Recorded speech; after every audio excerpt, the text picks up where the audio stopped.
Iran अब जिस तरह की मिसाइलों से इजराइल के शहरों पर हमले कर रहा है, उसकी कल्पना न तो इजराइल ने की थी और न ही अमेरिका ने। हालात ये हो गए हैं कि ईरान के जबरदस्त पलटवार से रूस और चीन का भी जोश हाई हो चुका है। दोनों ने ही अमेरिका और इजराइल को सीधी धमकी दे डाली है कि अगर ईरान के परमाणु ठिकानों पर हमले नहीं रोके गए तो फिर जंग बेहद विनाशक हो जाएगी। इस वक्त पूरे इजराइल में गाजा जैसी तस्वीरें दिखाई देने लगी हैं। ये कहना गलत नहीं होगा। हालात ये हो गए हैं कि इजराइल की राजधानी तेल अवीव में ईरान की बैलिस्टिक मिसाइलों ने तूफानी तबाही मचाई है। सिर्फ 2 घंटे के अंदर ही तेल अवीव पर 12 मिसाइलों से हमला किए गए, जिसमें 25 से ज्यादा इजरायलियों के मारे जाने की खबर है। ईरान के हमले ये साबित कर रहे हैं कि ईरान पर जिस तरह से 13 जून से 17 जून तक खूनी हमले हुए, उसने ईरान को भले ही भारी नुकसान किया, लेकिन ईरान ने अब हाइपरसोनिक बैलिस्टिक मिसाइलों और आत्मघाती ड्रोन से खूनी हमले करने शुरू कर दिए हैं। और इस वक्त की सबसे हैरान करने वाली खबर यह है कि अमेरिका और इजराइल मिलकर 180 जेट से ईरान पर हमला करने जा रहे हैं, जबकि अमेरिका और इजराइल के लिए सबसे बड़ी चुनौती ईरान का फोर्दो परमाणु ठिकाना साबित हो रहा है, जो जमीन में इतनी गहराई में है जिससे 30,000 पाउंड का बंकर बस्टर बम भी आसानी से तबाह नहीं कर पाएगा। इधर ईरान के समर्थन में रूस और चीन खुलकर सामने आने लगे। पुतिन ने 2 चूक कह दिया है कि इजराइल के हमलों से ईरान के भूमिगत परमाणु अड्डों को नुकसान नहीं हुआ है। वहीं ट्रंप ने ऐलान किया है कि जब तक खामनेई को नहीं मारा जाएगा तब तक इजराइल हमले करता रहेगा। इजरायली हमले बेशक ईरान के लिए काल साबित हो रहे हों, लेकिन ऐसा बिल्कुल भी नहीं लग रहा कि ईरान के 20 टॉप कमांडर, 4 टॉप परमाणु वैज्ञानिकों के मरने के बावजूद ईरान के तेवर ढीले पड़े। पिछले 8 घंटे में इजराइल ने ईरान में अराक हैवी वाटर रिएक्टर पर हमला कर दिया। कुछ घंटे पहले ही इजरायली सेना यानी कि आईडीएफ ने अराक और खुंदाब शहर के लोगों को इलाका खाली करने की चेतावनी दी थी। अराक में हैवी वाटर रिएक्टर है। ये फैसिलिटी ईरान के न्यूक्लियर प्रोग्राम का एक अहम हिस्सा है। इसके साथ ही अराक में बड़े पैमाने पर हथियारों का उत्पादन होता है, जिसे इजराइल ने 40 जेट के हमलों से तबाह करने की कोशिश की है। अभी तक ईरान के नातांज परमाणु ठिकाने को तबाह करने का दावा किया गया है, लेकिन अचानक ईरान के समर्थन में रूस और चीन ने बयान देना शुरू कर दिया। रूस के राष्ट्रपति पुतिन ने डंके की चोट पर कहा कि ईरान के जिन परमाणु ठिकानों पर इजराइल ने जेट और मिसाइलों से हमले किए, उससे ईरान के भूमिगत परमाणु ठिकानों को नुकसान नहीं हुआ। यानी कि रूसी राष्ट्रपति पुतिन अपने बयान से पूरी दुनिया को ये बता चुके हैं कि ईरान के भूमिगत परमाणु ठिकाने सुरक्षित हैं और इजराइल के हमले नाकाम साबित हो रहे हैं। यही कारण है कि राष्ट्रपति ट्रंप ईरान पर हमला करने से पहले 100 बार सोच रहे हैं। ट्रंप ने ईरान पर हमला करने के प्लान को मंजूरी तो दे दी, लेकिन उन्हें यकीन नहीं हो रहा कि अमेरिका और इजराइल मिलकर ईरान के फोर्डो परमाणु ठिकाने को तबाह कर पाएंगे, जो पहाड़ों के बीच में जमीन में सैकड़ों मीटर नीचे मौजूद है। अमेरिका को लगता है कि 30,000 पाउंड का बंकर बस्टर बम भी ईरान के भूमिगत फोर्डो परमाणु ठिकाने को तबाह नहीं कर पाएगा।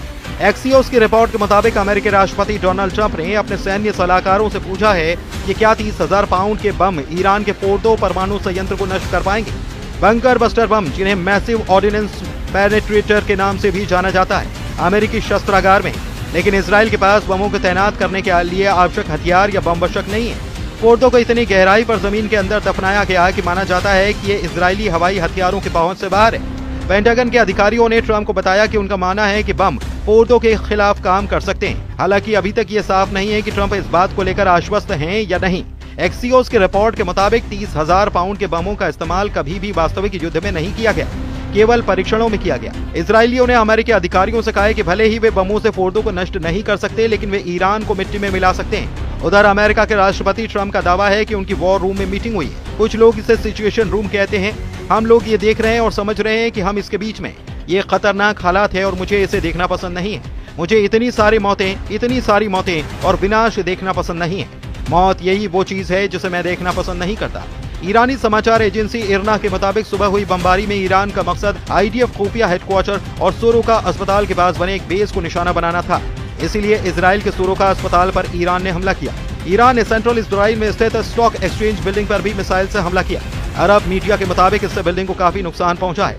ईरान ने जवाब में इजराइल के 4 शहरों तेल अवीव, बिशेरबा, रमतगढ़ और होलोन पर 30 मिसाइलें दागे। इजरायली मीडिया रिपोर्ट के मुताबिक 7 मिसाइलों को इजरायली डिफेंस सिस्टम रोकने में नाकाम रहा। ईरान के हमलों में 176 लोग घायल हुए, 6 लोगों की हालत नाजुक है। इजरायली पीएम बेंजामिन नेतन्याहू ने कहा कि ईरान जानबूझकर इजरायली नागरिकों और अस्पतालों को निशाना बना रहा है। इजराइल इन हमलों का बदला लेगा।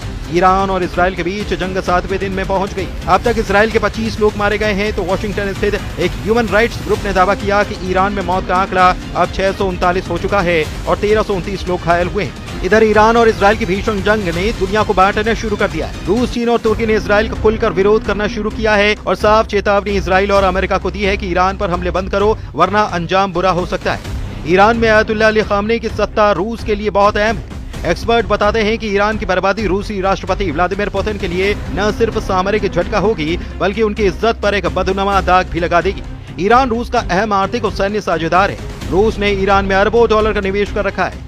खामनेई की सत्ता रूस को मध्य पूर्व में एक विश्वसनीय आधार प्रदान करती है। अमेरिका और उसके सहयोगियों के खिलाफ दोनों ने साझा मोर्चा बना रखा है। खामनेई का शासन रूस की भूमिगत राजनीति और आर्थिक रणनीति का एक महत्वपूर्ण हिस्सा है। ईरान का अगर पतन होता है तो रूस के लिए यह सीरिया से भी बड़ा झटका होगा। इधर ईरान के परमाणु बम पर हैरान करने वाला दावा अंतर्राष्ट्रीय परमाणु ऊर्जा एजेंसी ने किया है। IAEA ने 19 जून को कहा कि ईरान परमाणु हथियार बनाने की कोशिश कर रहा है। इसका कोई सबूत नहीं मिला है। IAEA के डायरेक्टर राफेल ग्रोसी ने अल जजीरा को इंटरव्यू में ये ताजे दावे किए। ऐसे हालात में सवाल यह है कि अमेरिका की शय पर इजराइल ईरान पर खूनी हमले क्यों कर रहा है। इधर रूस ने ईरान और इजराइल जंग में अमेरिका की दखलंदाजी को लेकर चेतावनी जारी कर दी है। रूसी समाचार एजेंसी इंटरफैक्स के मुताबिक क्रेमलिन के प्रवक्ता दिमित्री पेस्कोव ने कहा है कि अगर अमेरिका ईरान और इजराइल के बीच चल रहे संघर्ष में दखल देगा तो इससे हालात और ज्यादा बिगड़ सकते हैं और तनाव खतरनाक स्तर पर पहुंच सकता है। इधर ईरान हमलों से तिल मिलाए इजराइल के रक्षा मंत्री इजराइल काट्स ने ईरान के सुप्रीम लीडर को मॉडर्न हिटलर कहा और कहा कि अब उनका अस्तित्व नहीं रह सकता। इजरायली सेना का लक्ष्य है कि वो इंसान अब नहीं बचना चाहिए और उसका अस्तित्व खत्म होना चाहिए।